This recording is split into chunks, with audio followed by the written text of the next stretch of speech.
मगाशी तुम्ही जसं म्हणालात की नेगेटिव्हिटी एंटर नाही झाली पाहिजे घरामध्ये, म्हणून दारामध्ये आपण दोन्ही साईडला रांगोळी, सफेद रांगोळी आणि त्याच्यावर हळद कुंकू, ज्यांच्याकडे रांगोळी नाही आहे कलरवाली, ते काढायची म्हणजे घरात नेगेटिव्हिटी नाही येणार. आता त्याच्यासकट अजून काही असे उपाय आहेत का ज्याच्यानी घरात नेगेटिव्हिटीज नाही येणार? म्हणजे तुमच्या घराचा जो दरवाजा आहे हां, त्याचा उंबरठा, त्या उंबऱ्याच्या दोन्ही बाजूनी तिळाच्या तेलाचा दिवा लावावा. कारण आणि तो दिवा म्हणजे दोन्ही बाजूनी 2 दिवे लावायचे. जसं आपण दिवाळीमध्ये आपल्या उंबरठ्यावरती 2 दिवे प्रज्वलित करतो, तसे नित्य नियमाने सकाळ संध्याकाळ दोन्ही टायमाला दिवा लावणीची वेळ आहे ती 7:35 रोजच्या रोज संध्याकाळी तुम्ही दिवा लावला पाहिजे. सकाळी धावपळीची वेळ असते मान्य आहे, संध्याकाळी तुम्ही आल्यानंतर 7:35 ही दिवे लागण्याची वेळ आहे. त्या वेळेला तुम्ही दिवा लावून तुमच्या दरवाजाच्या दोन्ही बाजूनी तिळाच्या तेलाचा दिवा लावायचा. त्याच्यामध्ये 2 अखंड लवंग जी असते, पूर्ण लवंग फुलासकट, जी कुठेही कट झालेली नसावी, काही नाही, अशी लवंग एक लवंग त्या दिव्यांमध्ये टाकावी. ती कशासाठी? तर कुठलीही एनर्जी जी आहे, लवंग काय करते, कीड आपल्या दाताला लागली असेल किंवा इतर कुठलंही दुखणं असेल तर त्या बाधेला पूर्णपणे आराम द्यायचं काम लवंग करते. आणि लवंग तंत्रोक्त म्हणाल, शास्त्रोक्त म्हणाल किंवा सात्विक पद्धतीने म्हणाल तरीही तिचा भरपूर कार्यांमध्ये वापर केला जातो. त्याच्यामुळे ते स्तंभन होण्यासाठी 2 तिळाचे तेलाचे दिवे तुम्ही लावावेत. तुमच्या दरवाजाला तुम्ही रुद्राक्ष तोरण लावू शकता किंवा रुद्राक्ष तोरण, रुद्राक्ष महाग आहेत, जर परवडत नसतील तर तुम्ही तुमच्या दरवाजाला चंदनाचा लेप करून घ्या. आणि त्या लेपावरती एक तुळशीपत्र, तुळशीचं पान जे असतं ते तुळशीपत्र लावायचं, दोन्ही बाजूनी 2 लावायचे. तुळशीची माळ करावी, त्या माळेचं तोरण तुम्ही तुमच्या दरवाजाला लावू शकता. आपण जे म्हणतो की आज मार्केटमध्ये ॲक्रेलिकची फुलं आलेली आहेत, सगळ्या गोष्टी आलेल्या आहेत, तर त्याच्यामुळे कसं आहे ना की ती एनर्जी निर्माण होत नाही. तुम्ही जे ताजं घालाल ते ताजं, शिळं अन्न हे शिळं अन्न आहे. ताजं खाऊन बाधणार नाही, पण शिळं खाऊन बाधणार हे तर नक्की. दुसऱ्या दिवशी पोट धरून दुखलं की ते समजायचं की शिळं अन्न, पण जर ते बाधलं नाही तर समजायचं ते चांगलं अन्न आहे.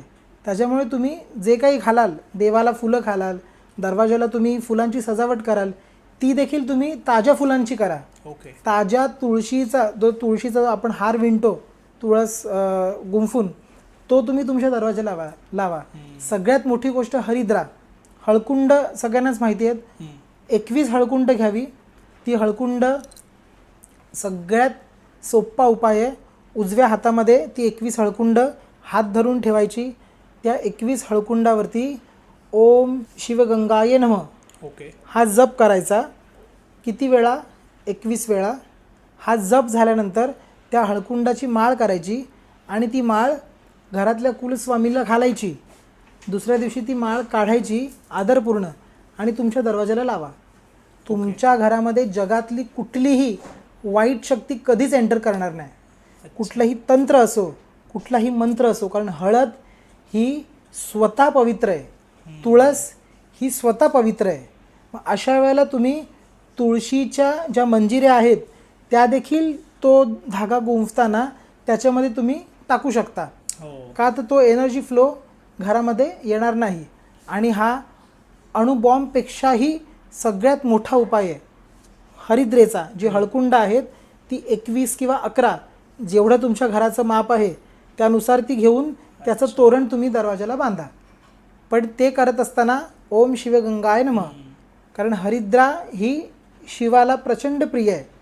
तुम्ही शंकराच्या देवळात जर गेलात, धोत्र्याचं जे फूल येतं ते धोत्र्याचं फूल नव्हे, धोत्र्याचं फळ, ते फळ तुम्ही हळदीमध्ये बुडवून त्याचा अभिषेक जो आहे तो शिवलिंगावर करावा.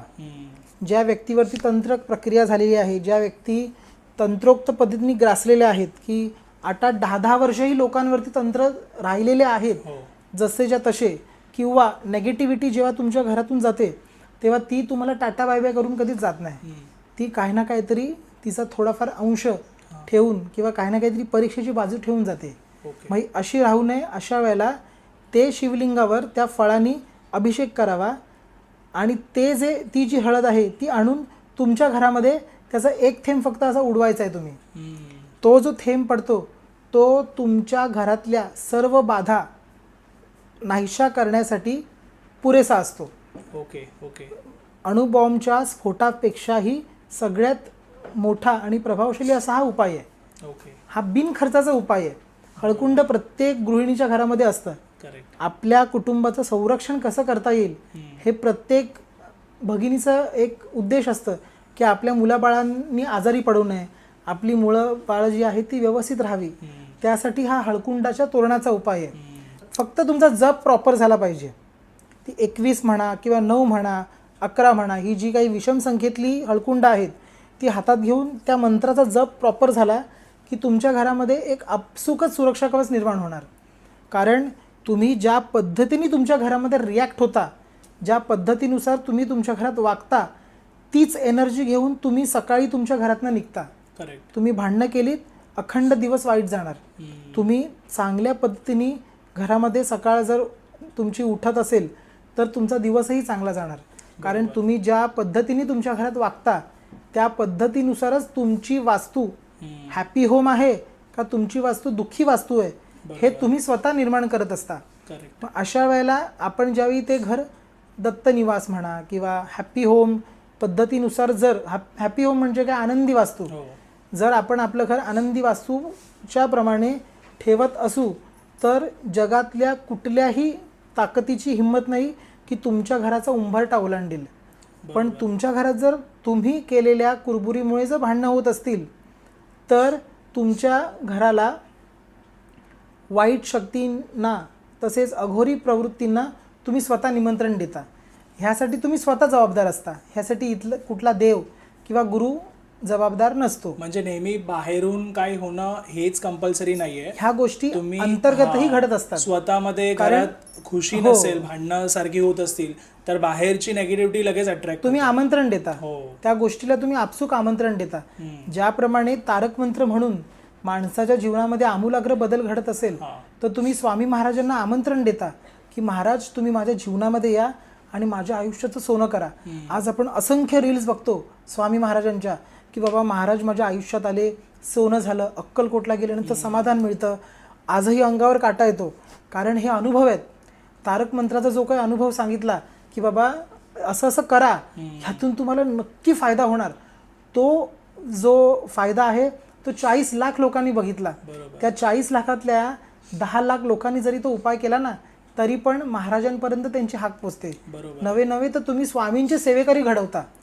स्वामी समर्थ ही जी देवता आहे ना ती कलियुगातली अधिष्ठान देवता आहे.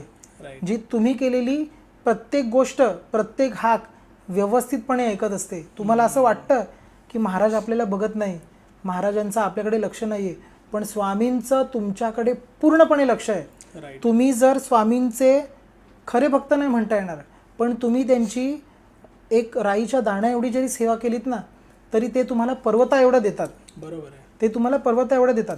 आज मी सांगू इच्छितो की महाडमध्ये सांबारखिंड म्हणून एक गाव आहे. त्यांची जी महाड नव्हे, महाडच्या बाजूला म्हणजे त्यांची ग्रामपंचायत वगैरे टोटल वेगळं पडतं. तिथं एक घर आहे. त्या घरामध्ये श्रीयंत्र दिलेलं आहे मी. त्या घरामध्ये ज्या वाईब्स आहेत, त्या एनर्जी आहेत, त्या एवढ्या प्रचंड प्रमाणातल्या आहेत की तिथं गेल्यानंतर तुम्हाला प्रत्यक्ष मठात गेल्याचा अनुभव होतो. कारण ज्यांनी मला माळ दिली त्यांचं ते घर आहे सांबारखिंडीमध्ये. आई, वडील, मुलगा असं तिघांचं कुटुंब आहे. त्यांचं स्क्रीनवर नाव घेत नाही मी, पण ते सांबारखिंडीत राहतात आणि खूप शांत सोज्वळ फॅमिली आहे. आजही त्यांच्या घरामध्ये स्वामींची व्रतवैकल्य, स्वामींचं पूजन अर्चन हे त्यांच्या घरात तितक्याच उत्कंठतेने केलं जातं. म्हणजे जर त्या पॉडकास्ट बघत असतील आपला किंवा जर बघितला तर नक्कीच मी कौतुक करेन की जर तुम्हाला एनर्जीचा स्रोत बघायचा असेल तर अशा घरांमध्ये जावं. आपण जे म्हणतो की आमची वास्तू आम्हाला साथ देत नाही, तुम्हाला जगातली सगळ्यात सुंदर, परमपवित्र आणि मांगल्याने भरलेली वास्तू बघायची असेल तर तुम्ही तुमच्या संपूर्ण आयुष्यकाळामध्ये एकदा रायगड किल्ल्याला भेट द्या. कारण रायगड किल्ला जो आहे तो वास्तुशास्त्रानुसार छत्रपती शिवाजी महाराजांनी हिरोजी इंदुलकरांकडून असा काही बनवला आहे की त्या किल्ल्याची पुण्याई आजही प्रत्येकाला प्रेरणा देते. ओके. किल्ल्यावरती असलेल्या असंख्य वास्तू आहेत.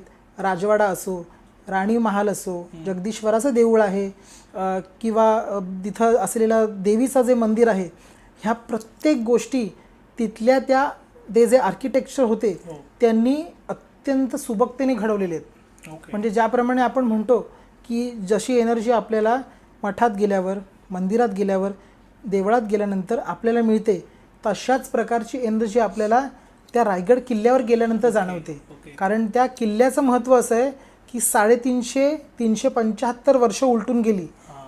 आजही रायगड किल्ला भग्न अवस्थेत आहे. इतर किल्ल्यांवर तुम्ही जाल तर त्या किल्ल्यांमध्ये तुम्हाला एक भयानकता जाणवते. हो. राईट. पण जो वास्तुविशारद आहे, जो वास्तूमध्ये निपुण आहे, त्यांनी जाऊन रायगडावरची एनर्जी चेक करावी. कारण रायगड किल्ल्यावरती इतकं पुण्याईने भरलेलं भांडार आहे की ते भांडार आजही, म्हणजे आपण जेव्हा म्हणतो ना छत्रपती शिवाजी महाराज की जय, जय भवानी, त्यावेळी अंगावरती एक काटा उत्पन्न होतो. राईट. हा पुण्याईचा स्तोत्र आहे. तुम्हाला जर त्याचा अनुभव घ्यायचा असेल तर त्या अशा वास्तूमध्ये तुम्ही जा. बरोबर. मठात अशा ठिकाणी आपण जात असतो, पण ही वास्तू वास्तुकलेच्या स्थापत्यशास्त्रानुसार महाराजांनी आपल्यासाठी घडवलेली एक उत्तम अशी आदर्श वास्तू आहे. हो. तुमच्या घराला आदर्श करायचं आहे की तुमच्या घराला लोकांनी तिरस्कारतेने बघायचं आहे, हे संपूर्णपणे तुमच्यावर डिपेंड आहे. बरोबर आहे. आता दादा, आपण कुठे ना कुठे वास्तूबद्दल बोलतोय आणि ह्या अगोदर तुम्ही तंत्राबद्दल म्हणत होता. तर तंत्रासोबत जेव्हा तुम्ही वास्तू व्हिजिट करता, लोकांच्या घरी जेव्हा तुम्ही जाता वास्तूसाठी, त्यावेळी तुम्हाला असे काय गोष्टी आहेत ज्या चुका तुम्हाला सर्व घरात दिसतातच, ज्याच्यामुळे घरामध्ये प्रॉब्लेम्स क्रिएट होतात? अशा कोणत्या गोष्टी आहेत ज्या तुम्हाला प्रत्येक घरामध्ये दिसतात की चुकीच्या घडत आहेत? एकतर घरामध्ये गेल्यानंतर सगळ्यात पहिली महत्त्वाची गोष्ट म्हणाल तर त्यांचं देवघर. ओके. ज्याप्रमाणे आपण रोजच्या रोज अंघोळ करतोय, अंघोळ करणं म्हणजे काय? शुचिर्भूत होणं, स्नान करून स्वच्छ होणं. प्रत्येक घरामध्ये आम्ही बघतो की त्यांच्या घरातले जे देव आहेत, बिझी शेड्यूल ते असं दाखवतात की ते हफ्त्यातनं एकदाच देव धुवून, स्वच्छ धुवून पूजन करतात. तुम्ही तुमच्या सगळ्यात मोठा दोष म्हणजे तुमच्या घरातले देव हे नित्य नियमाने तुम्ही स्वच्छ न करून त्यांची पूजा अर्चना न करणं.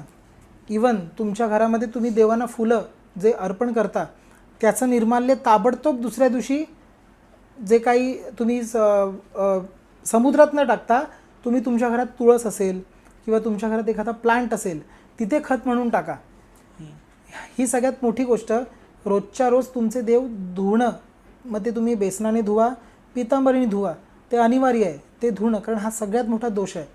कारण जर तुम्ही स्वतः स्वच्छ होत असाल रोजच्या रोज, मग तुम्ही तुमच्या देवांना का करत नाही? हा सगळ्यात मोठा. दुसरी गोष्ट, वास्तूमध्ये जी एनर्जी येते, जी काही एंटिटी प्रवेश करते, ते घरातल्या लोकांच्या तू मैमेमुळे. ज्यावेळेला घरामध्ये एकमेकांचं पटत नाही, ज्यावेळेला एक घरामध्ये 4 दिशेला 4 जणांची तोंडं असतात, त्यावेळेला नकळतपणे आपण वाईट शक्तींना आमंत्रण देतो. बरोबर आहे. त्यानंतर तुमच्या घरामध्ये जर घरातला कर्ता पुरुष दारू पित असेल, हेही सगळ्यात मुख्य कारण आहे. तुमच्या घरामध्ये तुम्ही स्वतः वास्तुदोष निर्माण करता, त्यालाही कारण हे आहे. दारू पिणाऱ्या घरामध्ये एकतर अशांततेचं प्रचंडपणे काहूर माजलेलं असतं. कारण दारू पिणाऱ्या घरामध्ये तुम्ही सुखी राहूच शकत नाही. कारण पिणारा माणूस एकटा पित नाही, तर तो घरातल्या लोकांची स्वप्नही पिऊन टाकतो. ओके. हे एक कारण आहे. तिसरं कारण, तुम्ही तुमच्या घराच्या उंबरठ्यावर बसून कोणाचीही निंदा नालस्ती करू नका. हे देखील तुमच्या घरामध्ये वाईट शक्तींना आमंत्रण देण्याचं एक कारक मार्ग ठरू शकतो. ह्या ज्या काही छोट्या छोट्या चुका आहेत, त्या जेव्हा तुम्ही टाळाल ना, त्यावेळेला तुमचं घर आपसूक चांगलं बनतं. ओके. सगळ्यात महत्त्वपूर्ण गोष्ट, एक 70 ते 80% घरांमध्ये घरच्या स्त्रीचा, तुमची बायको असेल, तुमची आई असेल, तिचा मान राखला जात नाही. सगळ्यात मोठं वास्तुदोषाचं हे महत्त्वपूर्ण कारण आहे.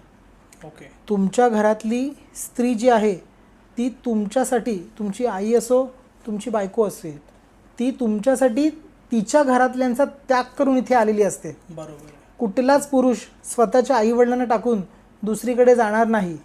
त्याच्यामुळे ती तुमच्यासाठी त्याग करून जो आलेला आहे त्या त्यागाचं तुम्हाला एक जाणीव हवी, एक महत्त्व हवं की बाबा तिने आपल्यासाठी त्याग केलेला आहे, ती तिचं कुटुंब सोडून आलेली आहे. बहुतेकशा घरांमध्ये जे काही वाद निर्माण होतात ह्याचं मूळ कारण हे आहे की ते घरातल्या स्त्रीला मान सन्मान देत नाही.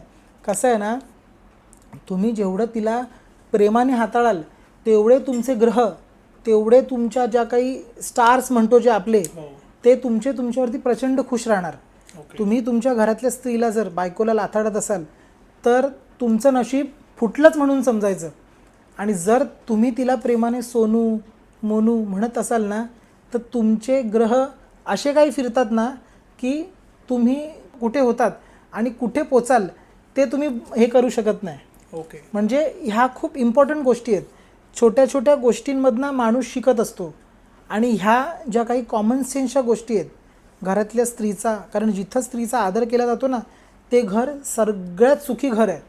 पण जिथे ज्या घरात तिची अवहेलना होते, तिचा मान राखला जात नाही, तिला शिवीगाळ, दारू पिऊन मारणं ह्या गोष्टी होतात, ती घरं आपोआपच स्वतःच्या कर्मांनी वास्तुदोषासाठी आणि वाईट शक्तीच्या एंटिटीसाठी आमंत्रित ठरतात. अच्छा. मग हे आपण ठरवायचं आहे की तुम्हाला काय करायचं आहे, करेक्ट. चांगलं हवं आहे की वाईट हवं आहे, बरोबर. हे स्वीकारणं मनुष्यावर आहे. तर दादा खूप चांगली माहिती तुम्ही आज दिली.